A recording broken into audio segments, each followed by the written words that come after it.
This is Talking Bullish, your Bradford Bulls fan podcast. With your hosts, Laura Micklefield and Alan Raisin.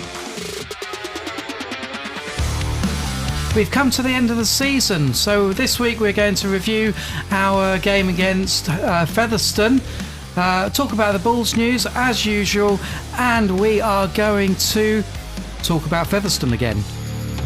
Welcome, Alan. Welcome, Laura. Hello. Hello. Bit happier this week? Yes, absolutely. I hope you've dried out from Sunday afternoon. Yeah, not too bad. Being in the stand, it was, we did get a bit of rain because of the wind direction. So a little bit soggy, but not too bad. Obviously felt much more sorry for the players who were on the pitch playing in the awful weather in that first half. Yeah, it looked a bit mucky out there. Yeah, a bit mucky, yeah. Bit scruffy, scrappy, mucky, all those sort of things in the first half, definitely.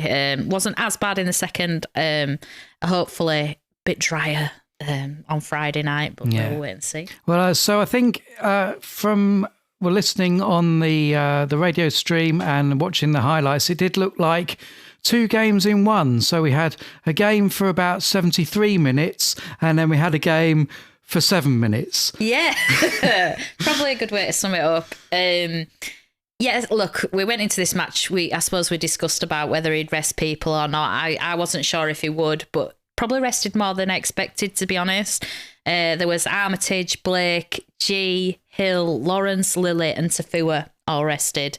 Did say in the match review afterwards that I think obviously we knew G had picked up an injury and Tafua had kind of pulled a last minute injury. And he didn't want to risk it because I think Fulton was going to be rested as well. He was saying, but he didn't have that option in the end. So yeah, quite a few of the first team players out. So thought it maybe would be a bit of a different dynamic, but it was an opportunity for Jamie Gill to make his debut. So big congratulations to him. I thought he made a really good debut and hope to see him more as well.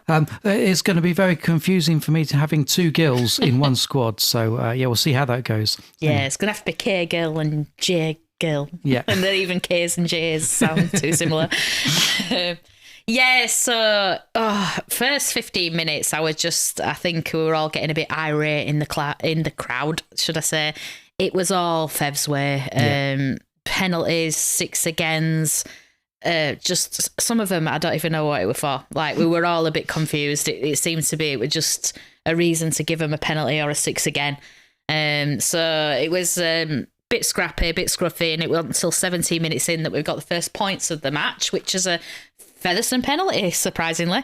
We opted for the 2, which I didn't blame him on the scruffy day that it was. So they went 2-0 up, and no tries as of yet. But 18 minutes, finally, we got a penalty. But then that ends in a knock-on. So the exact same thing at the other end was given as a ball reef for Featherstone. The thing happened to us, but it was given as a knock-on. So it was a Fev scrum on the last, and then they knocked it on in the scrum, and then they could just take the scrum again. That was the most bizarre thing I think I've seen in a match for some time, that you can just knock on from the scrum and he just resets the scrum rather than giving the knock on. But never mind.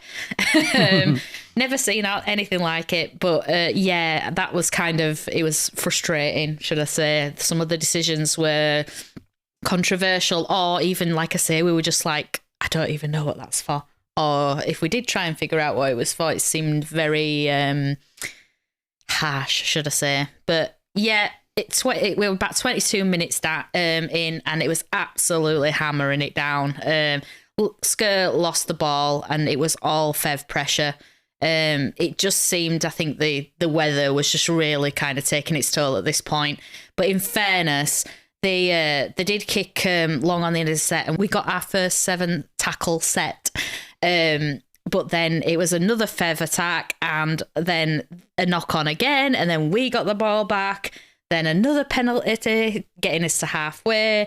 So you can see the pattern of the first half. This is just how it went back and forth. Lots of penalties, lots of errors, lots of hammering down of rain. Yeah. And then a fight at 36 minutes. Yes, and then then a fight. Fight broke out, and we actually got a penalty from that. But then we got caught with the ball on the end of the set, so that was a bit frustrating as well. So it took up until 39 minutes after exchange of sets back and forth for us to actually get a penalty, because Keys was taken off the ball after he'd passed, and we went for two. So just as the hooter was going, really, we were getting the penalty there to make it 2-2. So half time, no tries, 2-2, but a lot to kind of say about it, in the sense that it was just a bit bizarre. Some of the decisions, I know that I think Brian No-ble kind of alluded to it a bit, but didn't go too much into it, because obviously I know they can't really say about decisions. And look, we didn't help ourselves either, but you can kind of forgive it in the fact that it was such bad weather that holding on to that ball must have been quite tricky. Yeah. So we come out of the second half and we exchange sets again. Takes another 10 minutes for another move by Featherstone. Is tackled on the floor, but a penalty is given for a high tackle. Yeah, this one was bizarre as well. The player was actually laid on the floor. He jumped on the ball to protect it, and then someone went in to tackle him, so just kind of laid on him like you do, and it was given as a high tackle. But yeah, is what it is. So that got Fev up the field a bit from that. That penalty got them in the attacking area. They did work a good pass out wide, to be fair. It was a nice try. Scored in the corner and converted to make it 2-8 at that point, and this was about 50 minutes in. Feeling pretty glum here, I'd imagine. It was, as you say, lots of Fev pressure and not much from the Bulls. Quite a lot of defence, would you say, or was it just... Yeah, heavily defensive game. We were saying this. I said the one thing that I kind of worrying about with the upcoming playoff match is the amount of defence we had to do. We did stand strong though, and obviously it showed. Apart from the obviously try we just let in there, the first half obviously was scoreless try wise either side, but it was heavily I think if you'd looked at the possession in that half, it was heavily in Fev's favour, and it started that way in the first part of the second half as well.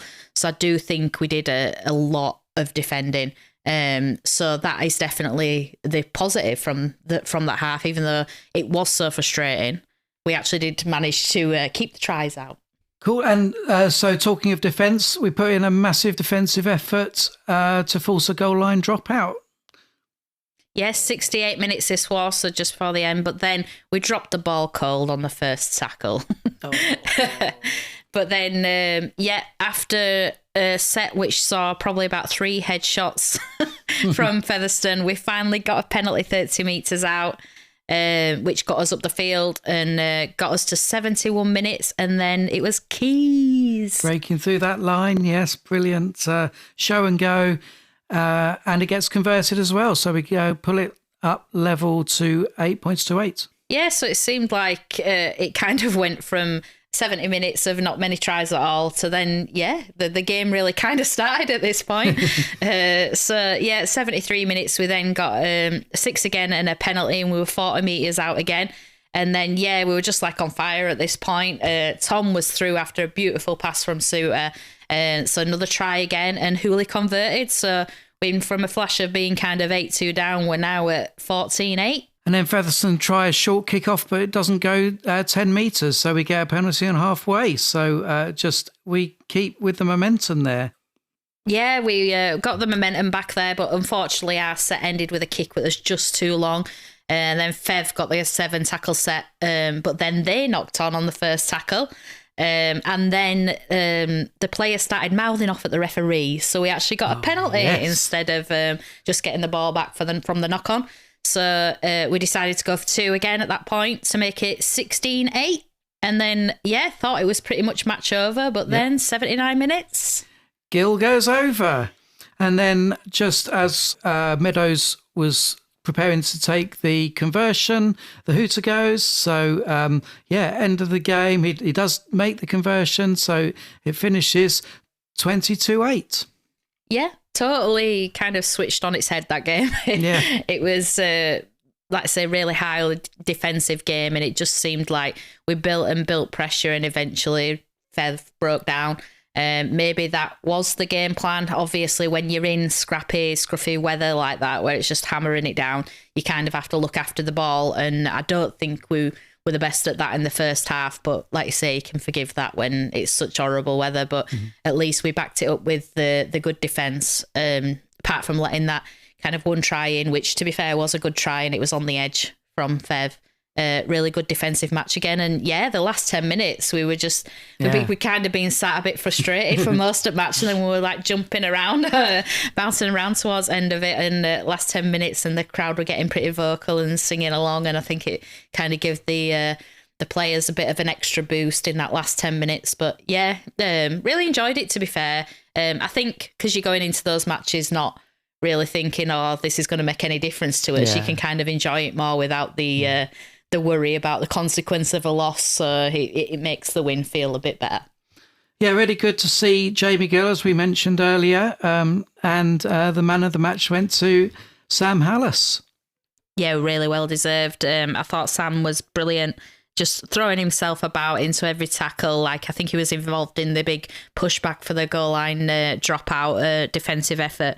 And yeah, he was standing in as captain as well, with Lily and Lawrence not playing. Mm-hmm. And yeah, I think he was my vote for Hitman. And I've just seen that it's just come out before we started recording that he got Hitman as well. Wow. So yeah, big match from Hallis, and I'm just really hoping he gets a shot on Friday. I think it's no secret that he's always been a favourite of mine, so I do like his work ethic, and I like how he applies himself to matches, and it'd be a shame if he does miss out in the playoff match. So you went to another open training session actually before the match Friday night, didn't you? And got to hang out with some of the players.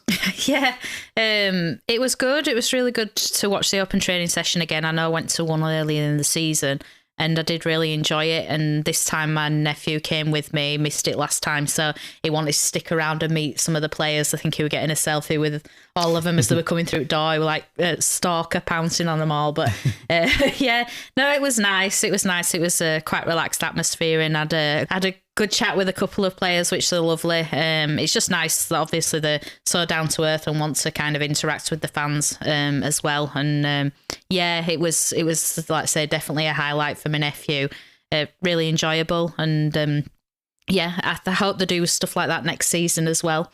With maybe like if you get perks like that with the early bird season ticket, because I do think people like to take advantage of it. Yeah, and a special shout out if there are any players listening. Thank you very much for tuning in, and chatting to Laura on Friday. It was really good. I kind of mentioned that I did the podcast to one of the players that I knew was following us, and he said he might give us a shout out. So I'm remaining hopeful he might do, but yeah, if he doesn't, I'd also forgive him as well. But I'm glad that obviously he is actually giving us a listen. It's lovely to know that there is actually a player that's thought, oh, I'll give that a listen, and thought it's okay. But he was saying, actually, similar to what you said, Alan, that he listens to a lot of football podcasts, and he likes the NFL as well. Listens to a lot of those podcasts. So he thought it was a really good idea that we had a Bulls one going for the rugby league fans, and especially the Bradford Bulls fans. Absolutely. So other Bulls news, we don't often talk about the other teams that the Bulls support, but the wheelchair rugby team have been doing rather well, haven't they? Yeah, it's been a really good season for them, and like I said, I've been following the other teams on some social media channels to have a look what they've been doing. And yeah, I think they've lost one game all season, and they missed out on the grand final, unfortunately, but only by 4 points. So I think it's been a brilliant season for them. So just wanted to give them a little bit of a shout out and say, yeah, congratulations on a massive season. It's just really good to know that obviously we've got loads of teams coming from strength to strength. Obviously, we've got the first team with the men's, and we have the women's, and we have the wheelchair team, the PDRL team, and yeah, it's good to know that there's so many teams to support for Bradford Bulls, and even better when we've got them to cheer on after a successful season. So, big shout out and congratulations to the wheelchair team. Yeah, well, it's really good that the club have the capacity to support like all the different sort of varieties, if you like, of rugby league, and as not just focusing on the men's game, but also important for women's and the wheelchair rugby team. Really good to see how they are doing really well. Yeah. It's one of those where I thought there'd be kind of more impetus on the IMG gradings. Yeah. But I'm not sure if it is, but I know a lot of people have been saying, I don't know why Bradford have come up, like the stadium's rubbish and all this, and they haven't even done very well, and that's all things I see on social media. Mm-hmm. But then I think, well, how many other clubs outside of Super League have all these teams, and run a reserve team and have an elite academy? Yeah. And do you know what I mean? There's a lot of reasons why we kind of add some value to rugby league. So I think people are quite blinkered in just looking at things that they want to work to their narrative. And I know they accuse Bulls of that, but it's just factual that we do have a lot when it comes to like the community game and getting academy products through the production line. I mean, look at Jamie Gill making his debut today. Eben, obviously, he came through the system as well. There's several that are in Super League. There's several that are down under in Australia in the NRL. It's Bradford does produce top quality players. And as a bit of an aside, I guess, from rugby, I don't know if you've been following Educating Yorkshire, but they had a lad on featured on there who is in the Bradford Bulls Academy as well. So it was quite interesting to see him, and through him, the Bulls featured on that. So, check it out if you're interested. But talking of Super League and IMG, the applications are in. Do you want to explain what the application process means? Yes, so it's one of those where I thought we can't kind of do this podcast without mentioning this. I know it's obviously a Bradford Bulls podcast, but this does involve the Bradford Bulls, but obviously on the wider scale of what is going to happen next year. So obviously they asked for the applications in to see if you wanted to apply for Super League. It looks like... we knew that I think the RFL had recommended that Huddersfield, Hull, Castleford and Salford reapply for their places in Super League in case they didn't get the top 12. So the top 12 are purely based on IMG points. Then the last two, the 13 and 14, are based on a combination of IMG points and a decision by the RFL board, which is like made up, I think, of about 4 or 5 different people.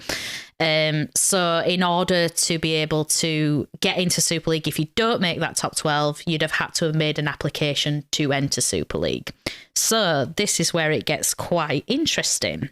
So CAS haven't applied. They are very confident that they're going to get in the top 12, therefore do not need to make an application.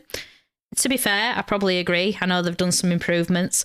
I know they've not had the best season on the field, but obviously it's not about performance on the field, as we well know. With this IMG now. So they feel pretty confident they're in the 12. The big news is that Salford haven't applied. This one is interesting. Looking at the improvements that kind of Bradford have done, that York have done, I know that obviously London are in there for it as well with the stuff they've done, and Toulouse. A lot of people in the press, and obviously I know it's all surmising, but a lot of them think that Salford wouldn't score above these people. So why they wouldn't apply is just baffling. Unless they've just accepted the fate, unless it's the owners don't care, unless they're just taking a risk. I'm not too sure, but very, very strange one for me that Salford haven't applied. So let's talk about who has applied. So Huddersfield and Hull have applied from the Super League teams, and it's expected that they will retain their places. But obviously they've just done a belt and braces approach and applied just in case they don't make the top 12. Yeah. And then we've got, well, in my opinion, because Salford haven't applied, again, I'm just surmising, but it'd mean there'd be 3 spots left in Super League. Yeah. And we have 7 teams battling for these. So the 7 applicants are Bradford, Doncaster, London, Oldham, Toulouse, Widnes and York.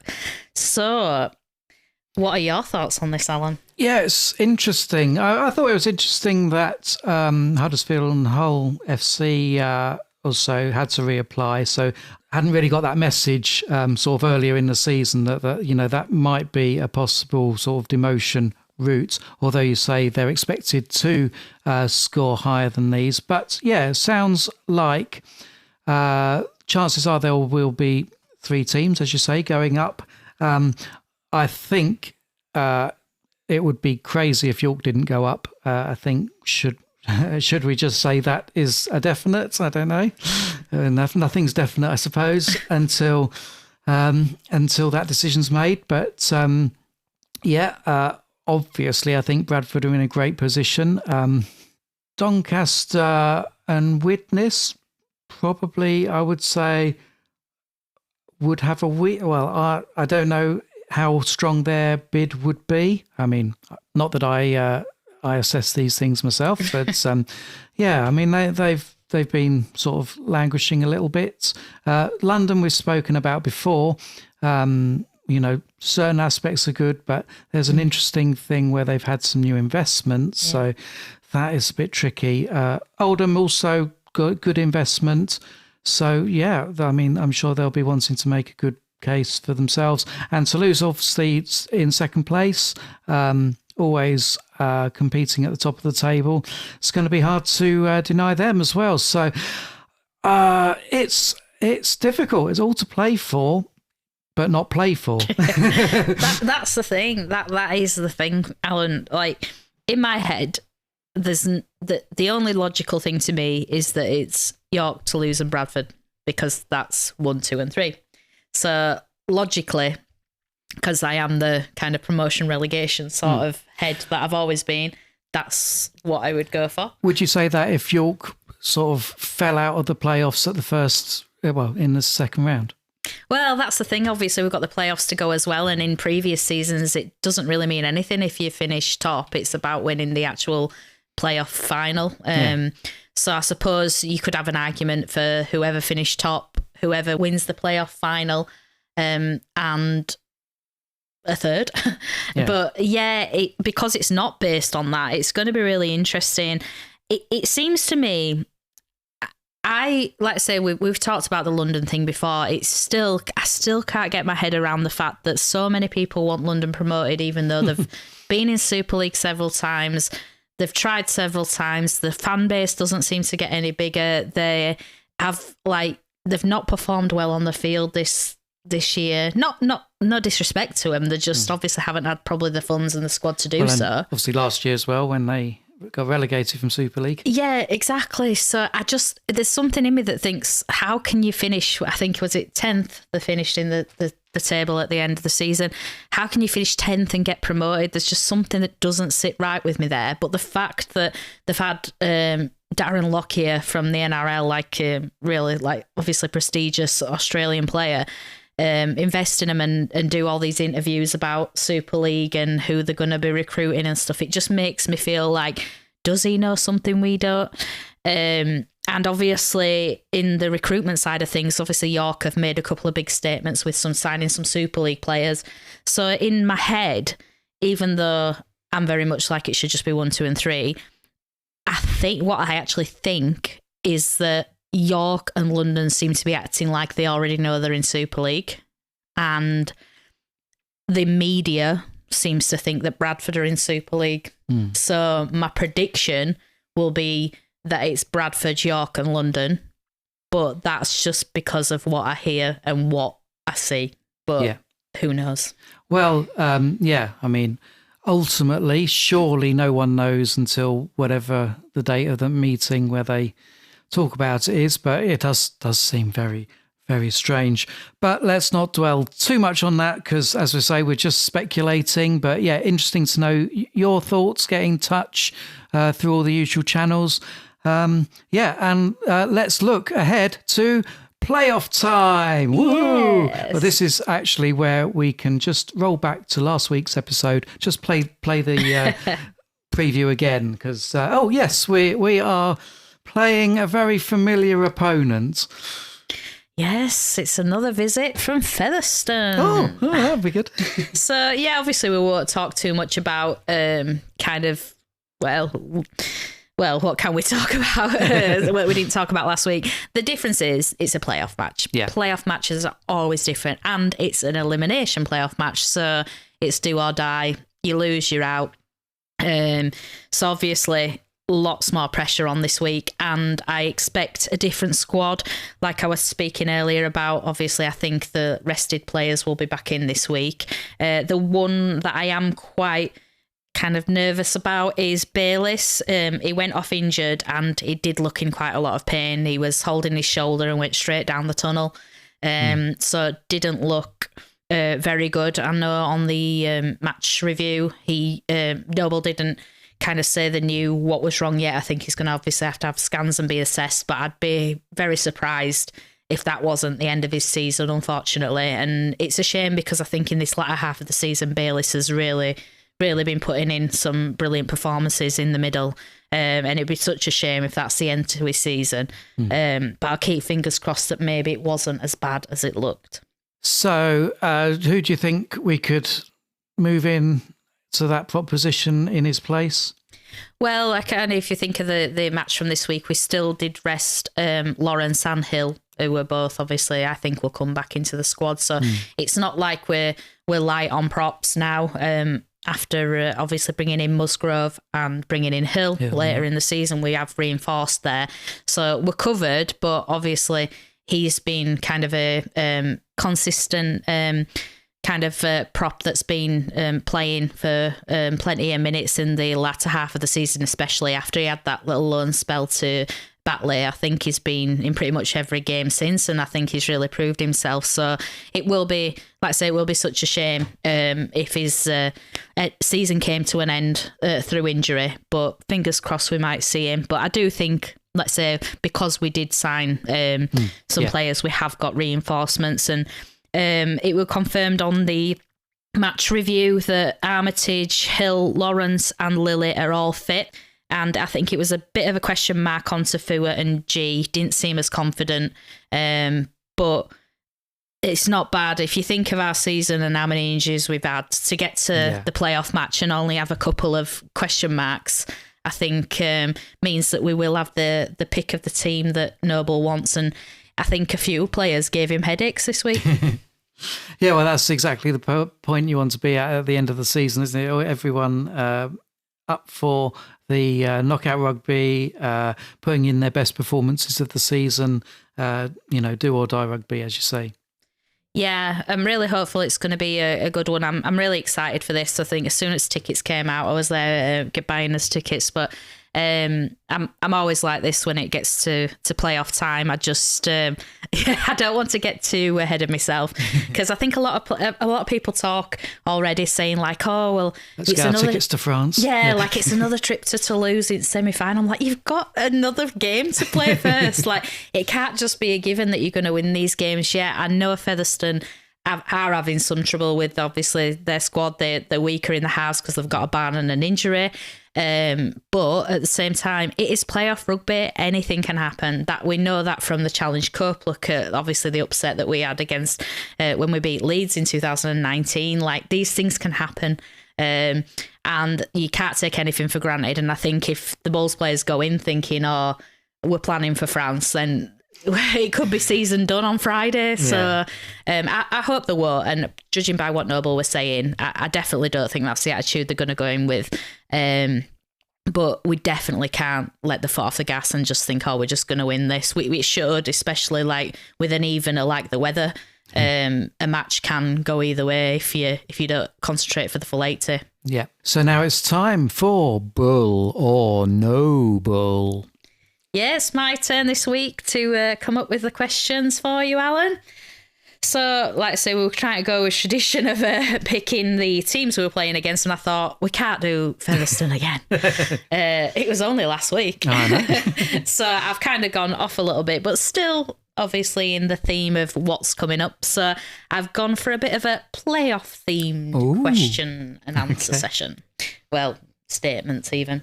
So we have 1 bull and 2 no-ble. So these are the 3 statements for you today. And I think you're going to get this. I think I've made it quite easy. No pressure. We'll see. So the first statement is Bradford played in the Championship for the first time after they won League One promotion playoff final to get a place in 2018. The second statement is we have made the semi-final playoff in the past 2 seasons, both played away in Toulouse.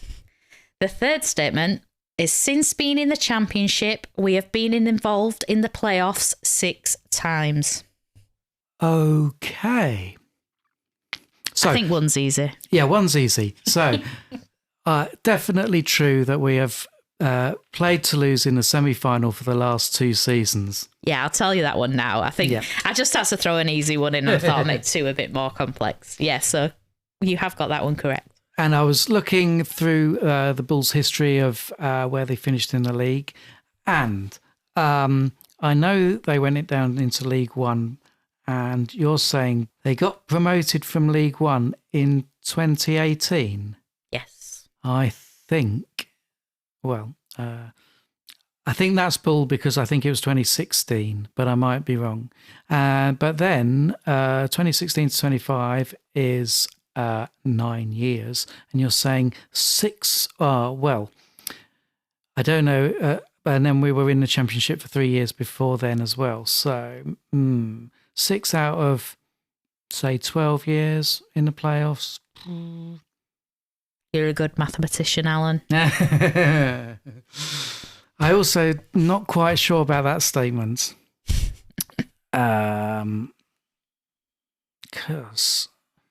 But I will say that is no-ble as well. So I think it is bull that we were promoted in 2018.